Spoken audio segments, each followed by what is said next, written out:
Equilibrium in one commodity case. Right बच्चों, अब देखो हमने सपोज करो एक कमोडिटी को कंज्यूम किया, ठीक है। वो कमोडिटी क्या थी हमारे पास, एक्स थी। उसकी कितनी यूनिट्स कंज्यूम करेंगे हम, एक्स यूनिट्स कंज्यूम करी हमने। एक पर्टिकुलर कमोडिटी है बच्चों, ठीक है। हम वन कमोडिटी केस की बात कर रहे हैं, तो इसका मतलब हम कार्डिनल थ्योरी बात कर रहे हैं बच्चों, कार्डिनल थ्योरी, ठीक है। वन कमोडिटी केस है तो वन कमोडिटी केस के अंदर हम कार्डिनल थ्योरी का यूज करते हैं, राइट। अब यहां पर हमने एक पर्टिकुलर कमोडिटी को कंज्यूम किया, दैट इज एक्स।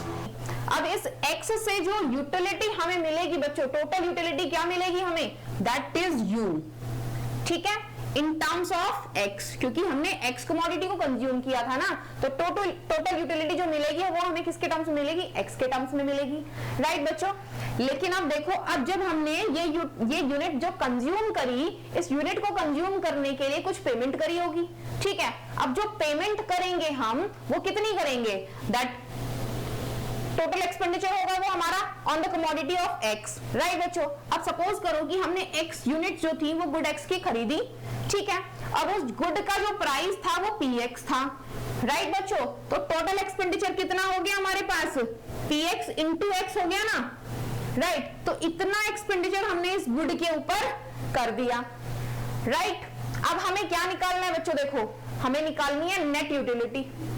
क्या निकालनी है हमें, नेट यूटिलिटी।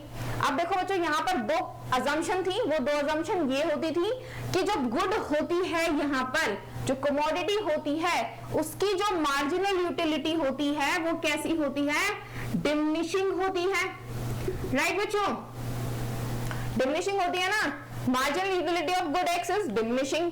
और दूसरी एक अजम्पशन थी हमारे पास कि मार्जिनल यूटिलिटी ऑफ मनी जो होती है वो कैसी होती है, कांस्टेंट होती है। यहाँ पर कैसी होती है बच्चों, कांस्टेंट होती है। हम लेट कर लेते हैं कि यहाँ पे मार्जिनल यूटिलिटी ऑफ मनी जो है वो क्या है, लैम्डा है, ठीक है, that is a constant number, right. अब देखो, जब हमने इतना एक्सपेंडिचर किया, टोटल एक्सपेंडिचर हमने गुड एक्स के ऊपर इतना ही किया ना, units of good X into में price of commodity X, right. तो इतना हमने टोटल एक्सपेंडिचर कर दिया, इसका मतलब हमने क्या कर दिया बच्चों, इतनी मनी पेमेंट कर दी, राइट। इतनी मनी पेमेंट क्या कर दी हमने, इस गुड एक्स को खरीदने के लिए कर दी। अब इस मनी पेमेंट से हमें क्या हुआ होगा, हमें कुछ मार्जिनल यूटिलिटी, जब हमने मनी को बढ़ाया तो मार्जिनल यूटिलिटी बढ़ी होगी, जब मनी को घटाया तो मार्जिनल यूटिलिटी घटी होगी, राइट। अब जो मार्जिनल यूटिलिटी ऑफ मनी थी वो मेरे पास लैम्डा थी, ठीक है। तो यहां से हमारे पास इसकी पेमेंट करने के बाद जो यूटिलिटी मिलेगी, एक्चुअल यूटिलिटी, वो क्या मिलेगी हमें, लैम्डा इनटू में expenditure on good X, right बच्चों। This is our net actual utility. Actual utility हमें इतनी की मिली, ठीक है। अब टोटल यूटिलिटी जो हमारे पास ग्रॉस यूटिलिटी थी वो ये थी, जो ग्रॉस यूटिलिटी है वो ये है।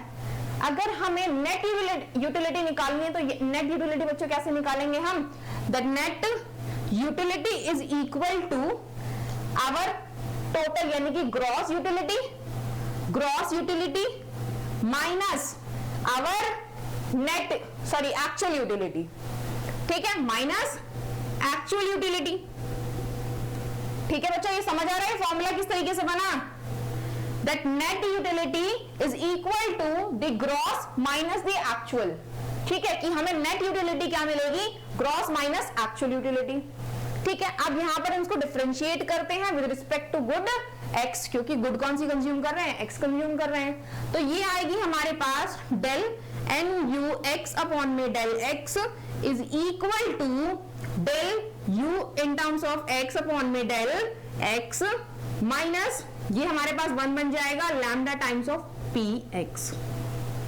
राइट बच्चों। अब क्या करते हैं इक्विलिब्रियम के लिए, मैक्सिमाइज करने के लिए क्या करेंगे, इसको जीरो के इक्वल पुट करेंगे, the first derivative is equal to 0। अब देखो बच्चों, जब हमने इसको डिफरेंशिएट किया तो यहां से हम क्या निकाल सकते हैं, x की वैल्यू निकालेंगे।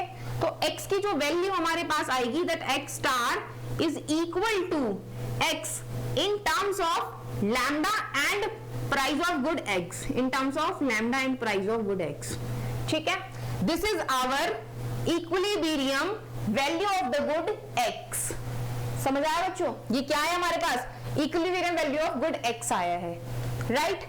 अगर हम इसका सेकंड डेरिवेटिव निकाल कर देखते हैं, क्योंकि यूटिलिटी मैक्सिमाइजेशन के लिए क्या करना होगा, हमारे पास जो सेकंड डेरिवेटिव होता है उसे लेस देन 0 प्रूव करना होता है ना बच्चों। तो लेस देन 0 प्रूव करेंगे तो हम क्या करेंगे, अब इसका सेकंड डेरिवेटिव करेंगे, इसको सेकंड डेरिवेटिव करेंगे।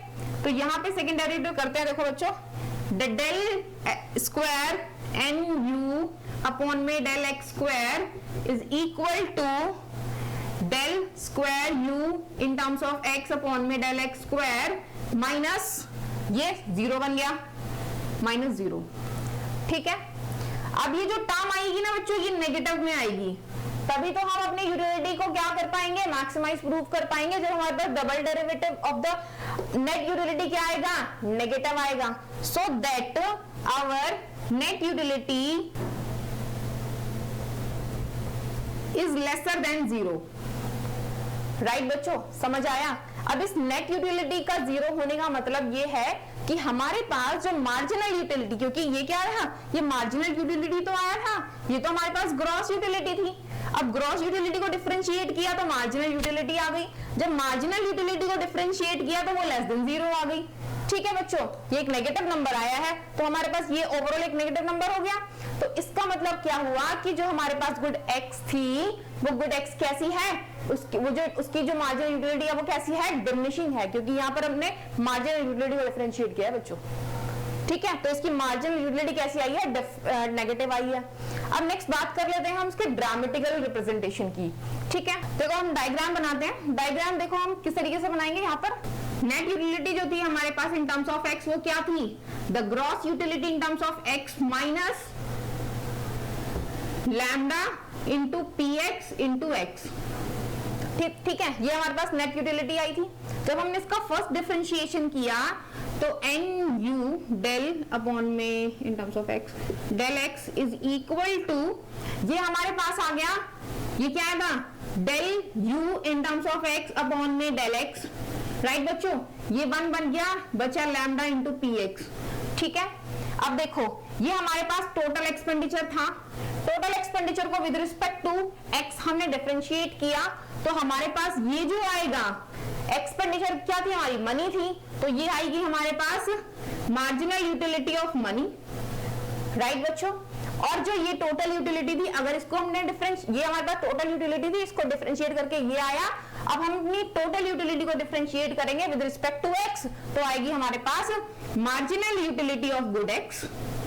राइट बच्चों, समझ आ रहा है, ये हमारे पास marginal utility of good X, ये हमारे पास मार्जिनल यूटिलिटी ऑफ मनी। ठीक है, अब एट द इक्विलिब्रियम हमने क्या किया, इसको और इसको इक्वेट करा। ठीक है, क्योंकि ये हमारे पास पुट इक्वल टू 0 करेंगे ना, del N U X upon में del x is equal to 0 रखेंगे। ठीक है, for the maximization optimum value of X निकालने के लिए। राइट, तो हमने क्या किया, जब इसको 0 रखा तो ये इक्वल टू ये आ गया। राइट बच्चों, जब हमने del u in terms of x upon में del x minus del px को 0 रखा तो ये उधर जाके नेगेटिव हो गया। डेल u x अपॉन में del x is equals to del into px। Right बच्चों, तो इसका मतलब क्या हुआ बच्चों, देखो ये हमारे पास marginal utility of good x है, ये हमारे पास मार्जिनल यूटिलिटी ऑफ मनी है। ठीक है, तो ये दोनों क्या हो गए, बराबर हो गए। So it means that marginal utility of good x is equal to marginal utility of money. Right बच्चों, समझ आया। अब हमने यहाँ पर अजम्पशन ले रखी है कि मार्जिनल यूटिलिटी ऑफ मनी जो है वो एक कांस्टेंट नंबर है, दैट इज लैम्डा। ठीक है, ये तो एक लैम्डा है, यानी कि कांस्टेंट नंबर है, कांस्टेंट ले लेते हैं। अब देखो डायग्राम किस तरीके से बनेगा। यहां पर हमारे पास क्वांटिटी हो गई कमोडिटी की, यहां पर हमारे पास marginal utility of X, marginal utility of money जो भी है। राइट बच्चों, देखो अब हमारे पास मार्जिनल यूटिलिटी ऑफ एक्स जो है वो हमने डबल डेरिवेटिव से प्रूव किया है कि वो नेगेटिव होता है ना, तो इट मींस डिक्रीजिंग होगा, diminishing marginal utility of good x आएगी, डिमिनिशिंग आएगी ना, क्योंकि हमने इसको नेगेटिव प्रूव किया है मार्जिनल यूटिलिटी ऑफ एक्स को, तो ये कैसी आएगी, डिमिनिशिंग आएगी। ठीक है बच्चों, ये हो गया हमारे पास marginal utility of good X. दूसरा आता है हमारे पास मार्जिनल यूटिलिटी ऑफ मनी। अब हमारे पास मार्जिनल यूटिलिटी ऑफ मनी जो है वो एक कांस्टेंट नंबर है, तो वो कैसी आएगी, कांस्टेंट आएगी, that is marginal utility of money. ठीक है, अब हमारा इक्विलिब्रियम कहां पर आएगा, जहां पर ये दोनों बराबर हो जाएंगे, that is our point E, equilibrium point, right बच्चों, दैट इज एक्स स्टार। ये हमारे पास ड्रामेटिकल रिप्रेजेंटेशन है बच्चों। ठीक है, समझ आ रहा है, इसमें कोई भी प्रॉब्लम नहीं है। वन कमोडिटी के केस में सिर्फ और सिर्फ इतना होता है कि marginal utility of good x जो होती है, या फिर कोई भी कमोडिटी, वो उसकी जो मार्जिनल यूटिलिटी है, जो कमोडिटी हम कंज्यूम कर रहे हैं, उसकी मार्जिनल यूटिलिटी किसके बराबर होगी, मार्जिनल यूटिलिटी ऑफ मनी के बराबर होगी, राइट बच्चों। ठीक है, तो एक कंज्यूमर क्या होगा, इक्विलिब्रियम सिचुएशन के ऊपर आ जाएगा और वो उस बंडल को चूज कर लेगा जिसके ऊपर ये दोनों, ये कंडीशन अप्लाई होगी, जिस यूनिट के ऊपर, राइट बच्चों। ठीक है, सब लोग को समझ आया, this is hour one commodity case. अब हम चलते हैं अपने टू कमोडिटी केसेस के ऊपर बच्चों। ठीक है, देखो टू कमोडिटी केस के ना बच्चों हमारे पास बहुत सारे एग्जांपल्स हैं, क्योंकि हमने वहां पर टू कमोडिटी केस में बच्चों हमने यूटिलिटी फंक्शंस को डिराइव किया था। ठीक है, जब हमारे पास यूटिलिटी फंक्शंस जो थे वो कहां से आए थे, प्रेफरेंसेस से आए थे, राइट। सबको पता है ना प्रेफरेंसेस किस तरीके से आए थे, क्योंकि यूटिलिटी फंक्शन क्या होता है, utility function is a representation of the preference. ठीक है, कि हमारे प्रेफरेंस को ही रिप्रेजेंट करता है कौन, यूटिलिटी फंक्शन। अब यूटिलिटी फंक्शन जो थे हमारे पास वो 6 टाइप्स के थे, कॉफ-डॉगलस था, वेल बिहेव था, परफेक्ट सब्स्टिट्यूट था, परफेक्ट कॉम्प्लीमेंट था, क्वाज़ी लीनियर था, और उसके बाद हमारे पास कॉनकेव फंक्शन था। ठीक है, अब इन 6 के 6 केसेस के अंदर हम क्या करने वाले हैं बच्चों, अपने इक्विलिब्रियम को निकालने वाले हैं।